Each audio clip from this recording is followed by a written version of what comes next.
Hello, my name's Suzanne and I garden and grow cut flowers in Devon in the UK. Do you take part in No Mow May? We do in areas, so we do mow our lawn really so that we're able to, play as a family on the lawn and use the area. That's why we have the lawn. But we do have designated areas which we specifically grow to let native wild flowers grow. So we still feel like we're doing our bit even though we mow our lawn. And it is May, it is No Mow May. And I've been paying a lot of attention to what I've got growing in the paddock.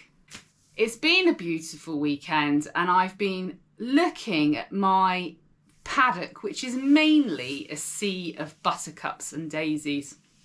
But as I've been walking the dogs around there in the mornings and the evenings, I've noticed that actually there are a few other little things in there as well, little treasures.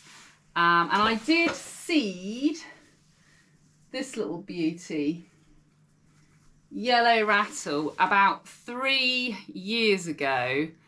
I've got some strips of wildflower. I did actually sow a mix of seeds which was for native Devon meadows. So it was native wild meadows. So you wouldn't have seen things like poppies or cornflowers or things like that. But I also sowed this yellow rattle.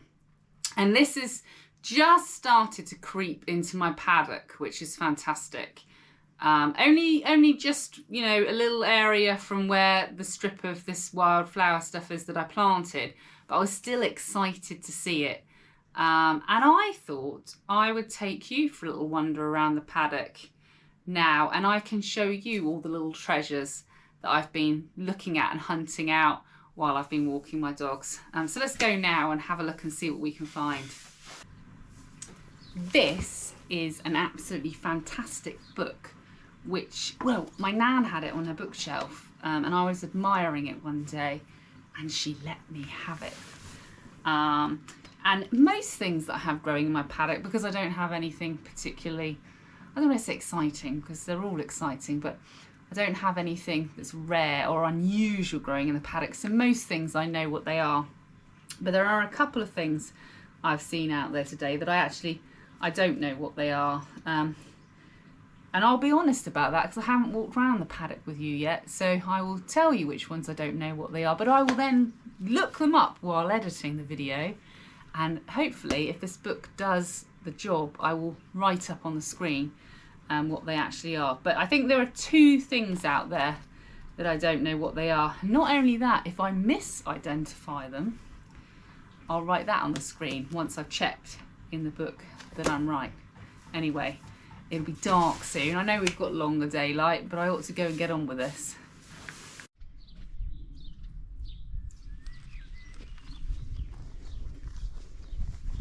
So you can see it's mainly a sea of yellow, which is mainly the buttercups.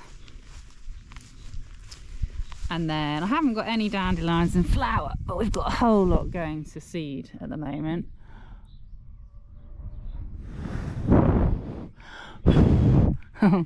They're still holding fast. And then one of the things I found in here, which I don't actually know what it is this.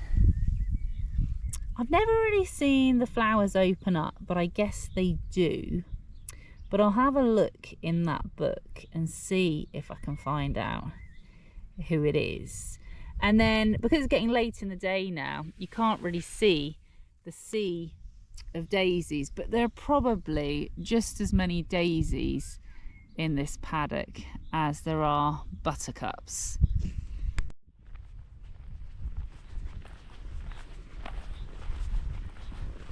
So I walk around this paddock quite a lot, so I sort of know which areas of the paddock have which things in them, and I'm heading over down to this corner here because this is where we have, oh goodness, I spoke about this in a video the other day. I think it's milkweed, and I know Georgie Newbury calls it lady smock, and I think in Devon we're supposed to call it milkmaid, but we just have a few dotted around.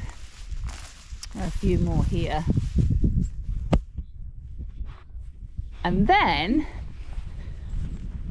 again down here I did notice, although this is only just started coming up, so there'll be more of this to come, and I really like this. It's like almost like a miniature cow parsley. Oh, thank you, Ash. And this and it's a sow nut, and when you dig it up it almost does have like a nut shape at the root. And then just next to this is this, I believe it's a sorrel. Here are the leaves, and then it has this seed head here. I should really try and dry that. That might dry quite nicely. And some of it has much redder tinges than others. In fact, just here, look at the red colour on that. I wonder if that would dry. Definitely worth trying. Lots of different grasses out here as well. You do find in some of the traditional wildflower areas that you get a real mix of grasses. Unfortunately, lots of land that's really cultivated, they tend to sow a single crop of rye, and you lose all of this diversity. Every so often around the hedges we've got these bluebells,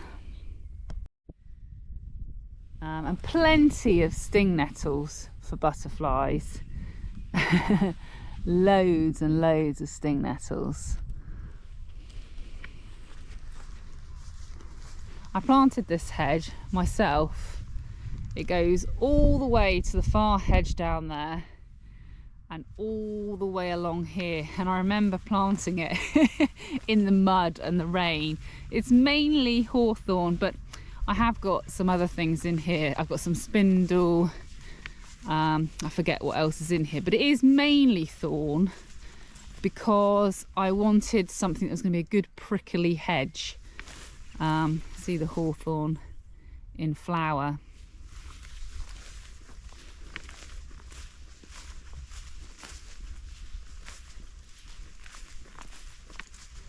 And you can just see along the hedge line, coming into view now, all of the bluebells.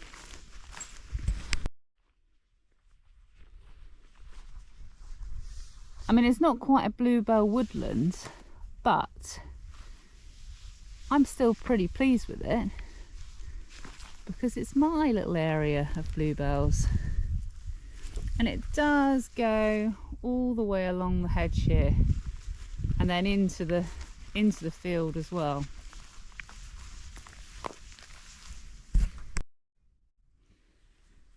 And then this is one of my favourite little wildflowers, but it's started to close up now because it's getting quite dark. I'll try and find some that's a bit more open. Here we are. Now this is a speedwell, and it's just beautiful. It sort of creeps. I'll show you the leaves. Here we are, here are the leaves. And I let this grow in my cottage garden because, well, I think it's really pretty. Look at that. How sweet is that? And I think that's not really in the paddock, it's more along the hedge here. So it comes in probably a good 2 meters from the hedge there.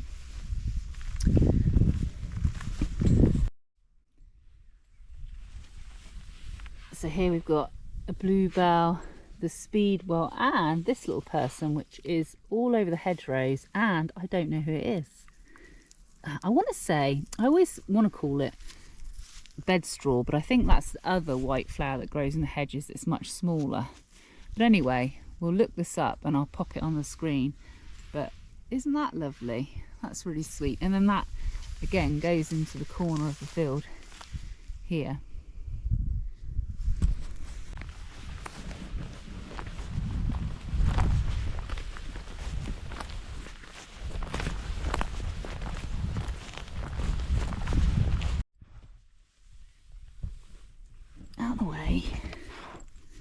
Out the way. People aren't tuned in to see you. Oh gosh.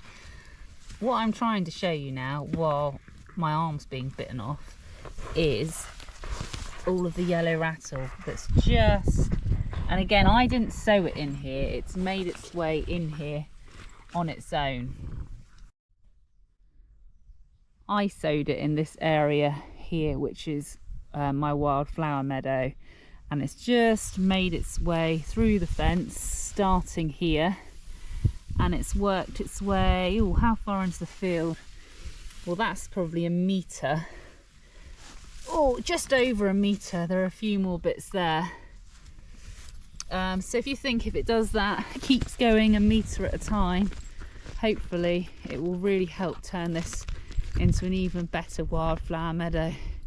You know those programs you watch where police dogs like savage people's arms? This is a dog that needs to go for his walk now.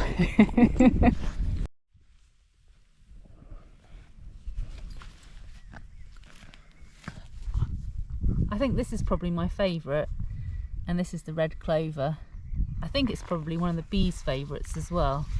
Only a few patches in the paddock, but a fair bit more of it in the little strip that I planted.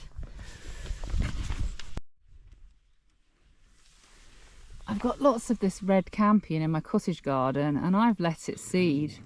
I think it's great. It actually has a really good vase life as well. Oh, and look, got some sort of aphids or something in there. That'll be feeding somebody. Foxgloves on their way. Thank you very much for coming along with me, my little wander in the paddock this evening. Have you got any areas at home that you're not mowing? Maybe your lawn, or perhaps you've got a designated area that you're growing wildflowers in. Have you sown the seeds, or are you letting nature take its course? And have you got any yellow rattle? I'd love to know. Let me know in the comments.